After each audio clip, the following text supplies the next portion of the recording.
Welcome to the Point Park University Coaches Show. My name is Alyssa Rose.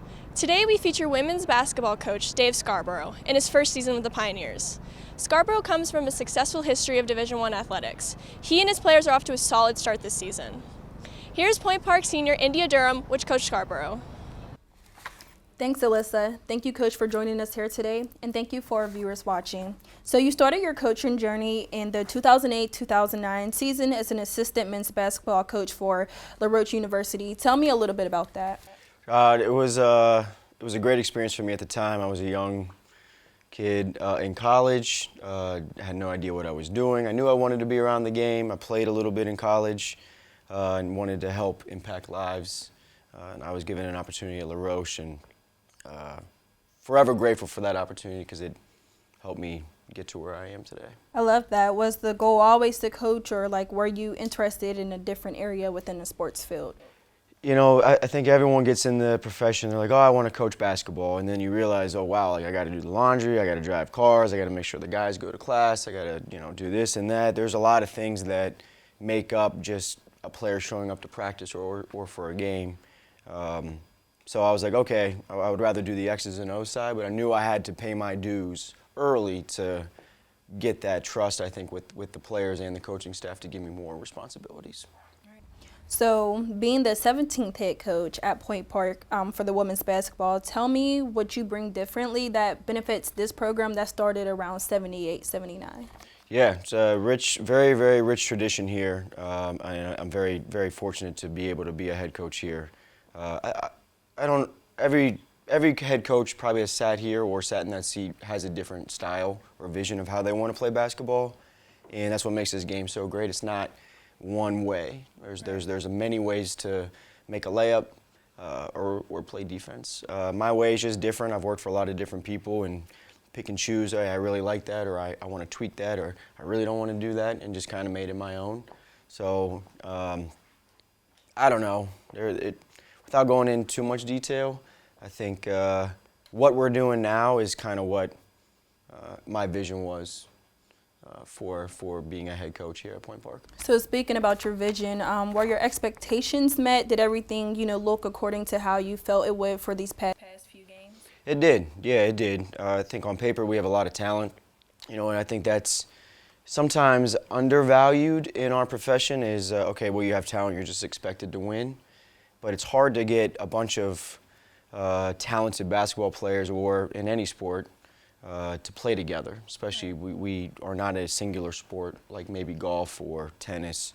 How to get everyone to play on the same page is very difficult at times, but also a fun challenge.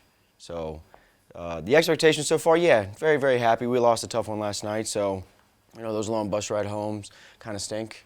I just maybe wanted to walk home, but it was a little cold, and we were in the D.C. area, so that's kind of far. Right. Yeah. So we wouldn't want Yeah, I don't want to do that. My wife would be upset. Right. Yeah. Long ride home. Yeah. So, a sad loss for the last game, but there have been a lot of wins as well. So besides the winning, is there anything within that game that you wish was just better?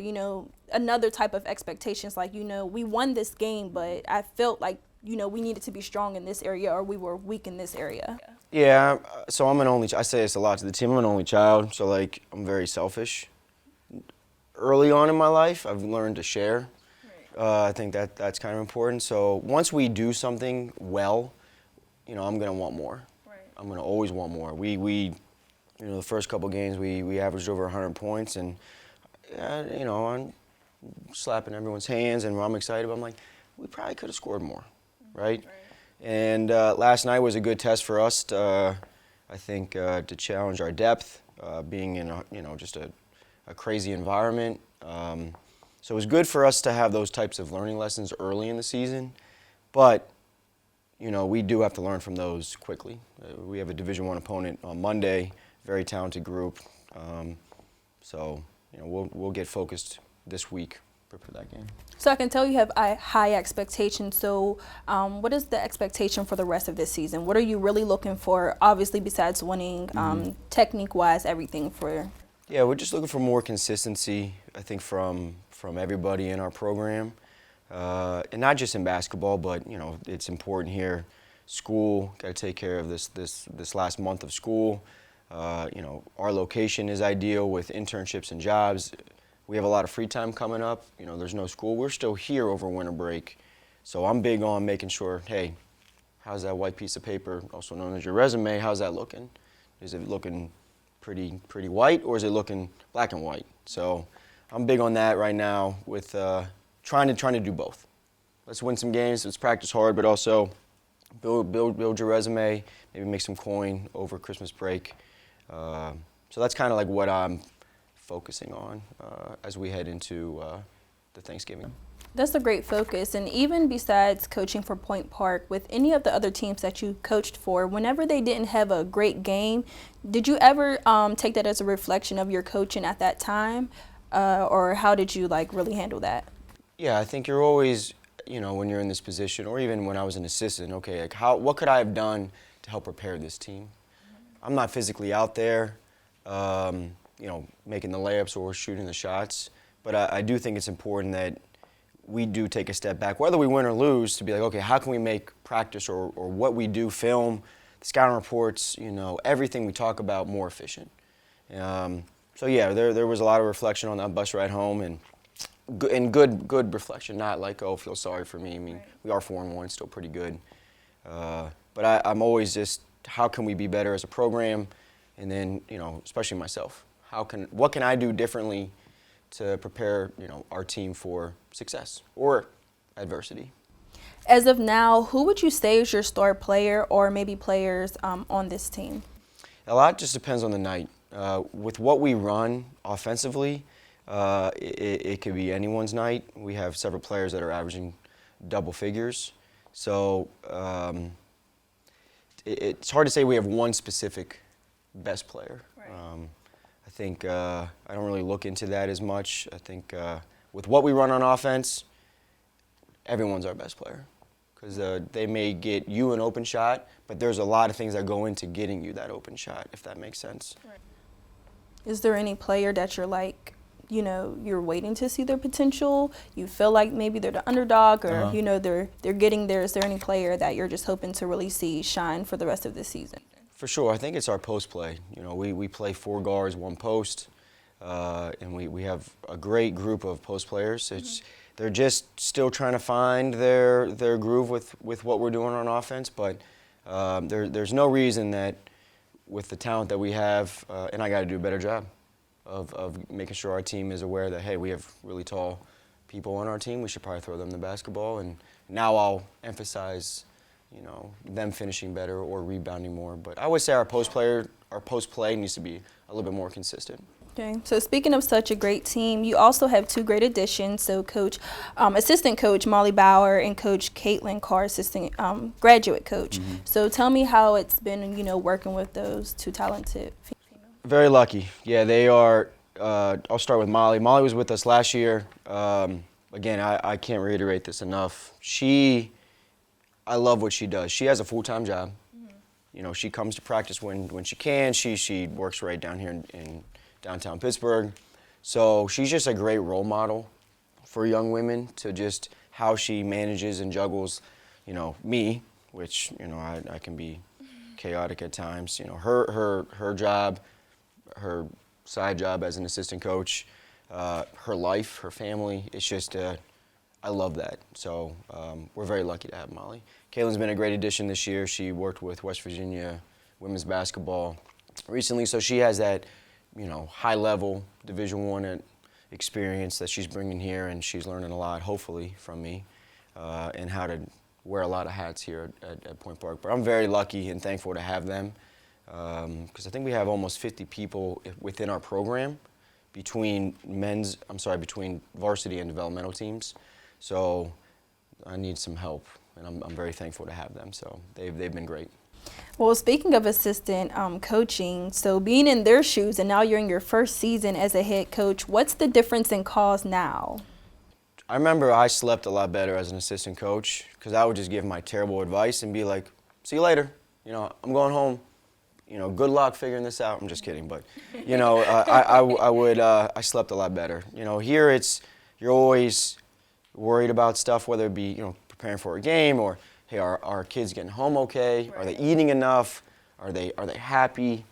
You know, I feel it's important to always just, you know, how's your day going? You doing okay? I try to just keep it simple. If I feel like they're not telling me everything, okay, now I gotta find time to put my arm around them and be like, what's up? You know, that's just me. Let's just talk it through. So those things are always in the back of my mind. And then, you know, you get interrupted at, you know, I got home at 3 a.m. last night, and I have a little son, he's 9 months old, and, you know, he was hungry at like 4:15. So, you know, so those things are lack of sleep, I would say, right now as a head coach during the season, but I love it. It's just a fun grind. Also, on the flip side, you know, I love the challenge of how are we going to beat this team, right? It's not easy to just win a basketball game. There's so many things that go into it. So this small window of during the season where I'm watching film, whether it be our practice or a game we played or on our opponents, I love this grind, and I miss it when it's like March. I'm like, well, I have all this free time and it's great, but I'm like, I miss this grind of the preparation to win a basketball game.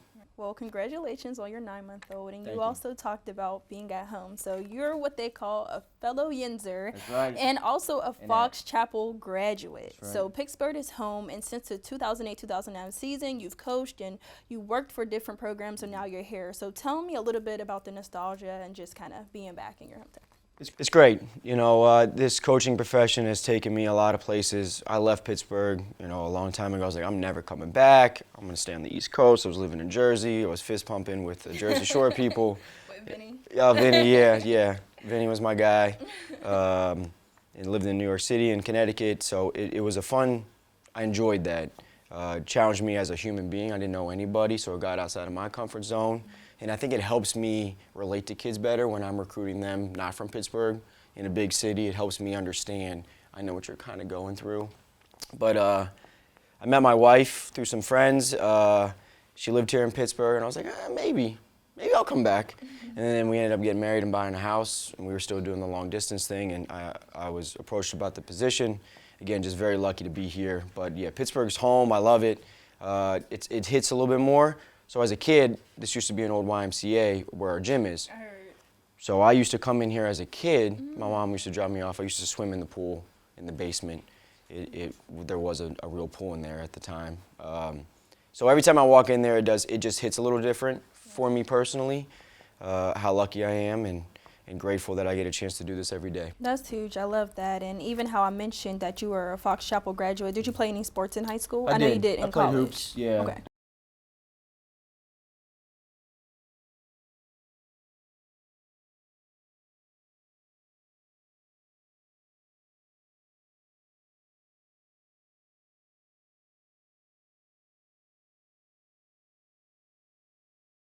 Yeah, I did graduate from Fox Chapel, but we lived in Aspinwall. We didn't live in the big hills there, so we lived in Aspinwall. But yeah, just very happy to be here in Pittsburgh. Any like modification of like maybe how you played back in high school, or maybe how you were coached in high school and college versus how you coach personally now? You got to have the balance. There are a lot of new ways to play basketball, which I'm always trying to keep up with. But a lot of the old techniques, I try to continue to throw into practice every once in a while, because those are things that just consistency is big. So I do some, I wouldn't say like weird things, but stuff you'd be like, well, I haven't seen that before, and I love it. So, and I'm all about that.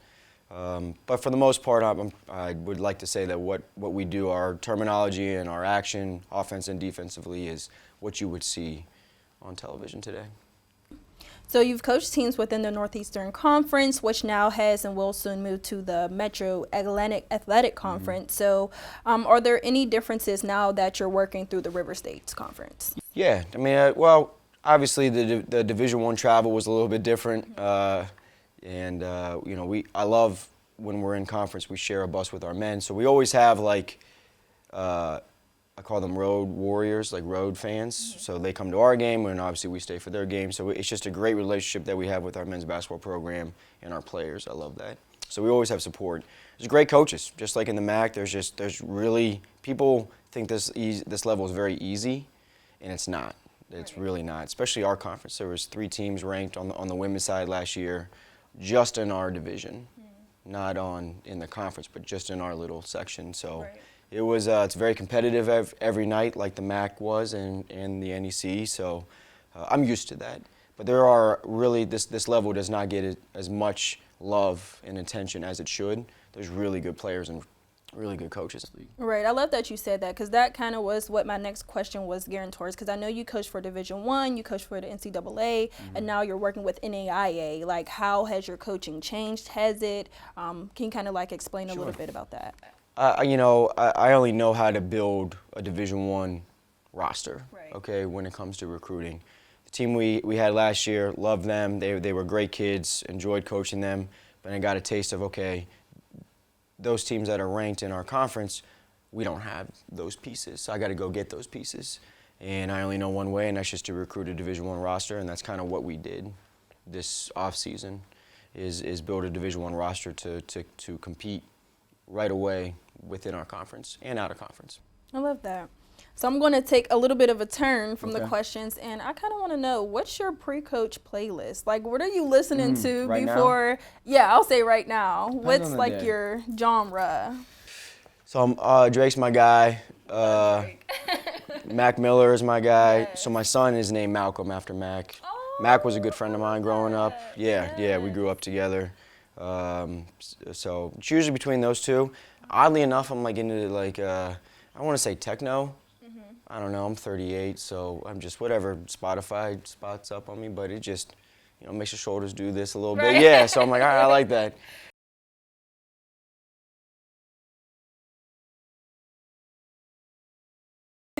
I love that. So what's your motto? Something that you live by, maybe something that you had told yourself in your younger years or now, not calling you old, but I'm older. Especially when I shave the beard. A motto, I'm just about being consistent. That's my biggest thing, is just being consistent. Details matter.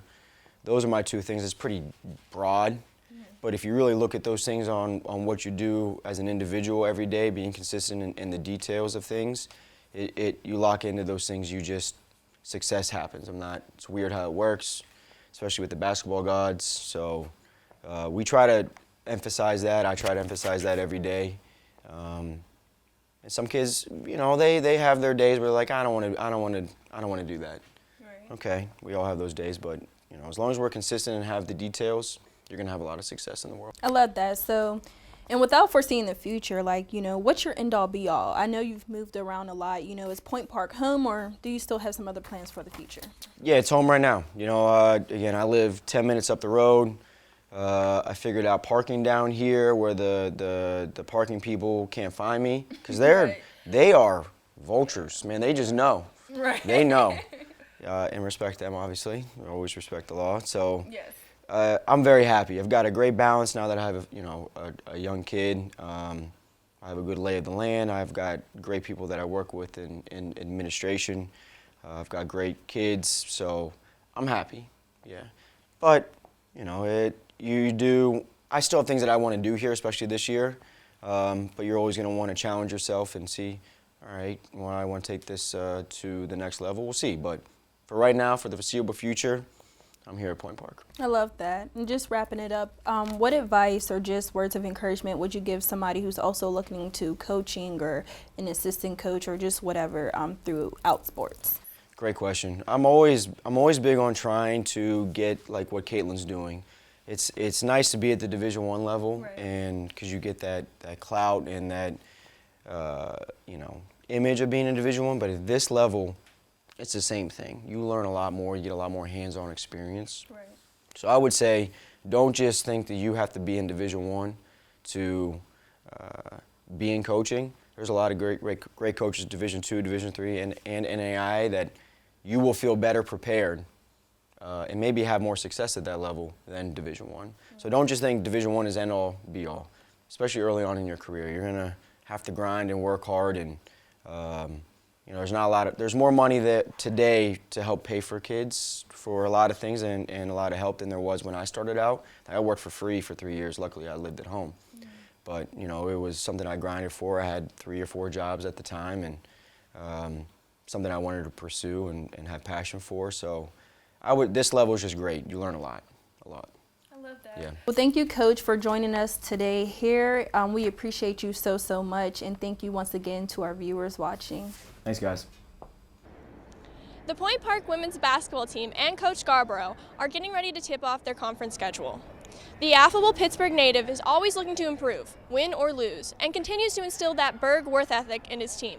For India and the coach, I'm Melissa Rose. See you next time on the Point Park Coaches Show.